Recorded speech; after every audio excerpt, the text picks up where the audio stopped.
ನಮಸ್ತೆ ಗೆಳೆಯರೆ, welcome back to YouTube channel. BMTC ನೌಕರ ಆತ್ಮಹತ್ಯೆ. ಬೆಂಗಳೂರು ನಗರದ ಶಾಂತಿನಗರ್ ಬಸ್ ನಿಲ್ದಾಣದ ಸ್ಟೋರ್ ರೂಮ್ನಲ್ಲಿ ಬಿಎಂಟಿಸಿ ಸಿಬ್ಬಂದಿಯೊಬ್ಬರು ನೇಣು ಬಿಗಿದುಕೊಂಡು ಆತ್ಮಹತ್ಯೆ ಮಾಡಿಕೊಂಡಿದ್ದಾರೆ. ನೇಣು ಬಿಗಿದುಕೊಂಡು ಆತ್ಮಹತ್ಯೆ ಮಾಡಿಕೊಂಡವರು ಬಿಎಂಟಿಸಿ ನೌಕರ ಎಂದು ಹೇಳಿಕೊಳ್ಳಲಾಗುತ್ತಿದೆ. ಬಿಎಂಟಿಸಿಯ ನೇಮಕಾತಿ ವಿಭಾಗದಲ್ಲಿ ಸಹಾಯಕರಾಗಿ ಕೆಲಸ ಮಾಡುತ್ತಿದ್ದ ಮೋಹನ್ ಎಂಬುವರು ಆತ್ಮಹತ್ಯೆ ಮಾಡಿಕೊಂಡಿದ್ದಾರೆ. ಇವರ ವಯಸ್ಸು ಸರಾಸರಿ 42 ಇರಬಹುದು. ಮೋಹನ್ ಎಂಬುವರು ಮೂಲತಃ ವಿಜಯಪುರ ಜಿಲ್ಲೆಯ ಕೌಲಗಿ ಗ್ರಾಮದವರು. ಮೋಹನ್ ಅವರು ಕಳೆದ ಕೆಲವು ವರ್ಷಗಳಿಂದ ಬಿಎಂಟಿಸಿಯಲ್ಲಿ ಕೆಲಸ ಮಾಡುತ್ತಿದ್ದರು.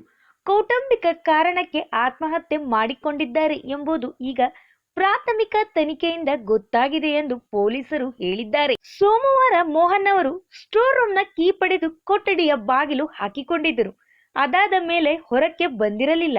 ಅನುಮಾನಗೊಂಡ ಸಿಬ್ಬಂದಿ ಮಂಗಳವಾರ ಮಧ್ಯಾಹ್ನ ಕಿಟಕಿ ಮೂಲಕ ಪರಿಶೀಲನೆ ನಡೆಸಿದಾಗ ಆತ್ಮಹತ್ಯೆ ಮಾಡಿಕೊಂಡಿರುವುದು ಗೊತ್ತಾಗಿದೆ. ಅದಾದ ಬಳಿಕ ವಿಲ್ಸನ್ ಗಾರ್ಡನ್ ಪೊಲೀಸ್ ಠಾಣೆಯಲ್ಲಿ ಅಸಹಜ ಸಾವು ಎಂದು ಪ್ರಕರಣ ದಾಖಲಾಗಿದೆ. ಕೌಟುಂಬಿಕ ಕಲಹಕ್ಕೆ ಮೋಹನ್ ಅವರು ಆತ್ಮಹತ್ಯೆಗೆ ಶರಣಾಗಿದ್ದಾರೆ ಎನ್ನಲಾಗುತ್ತಿದೆ. ಧನ್ಯವಾದಗಳು.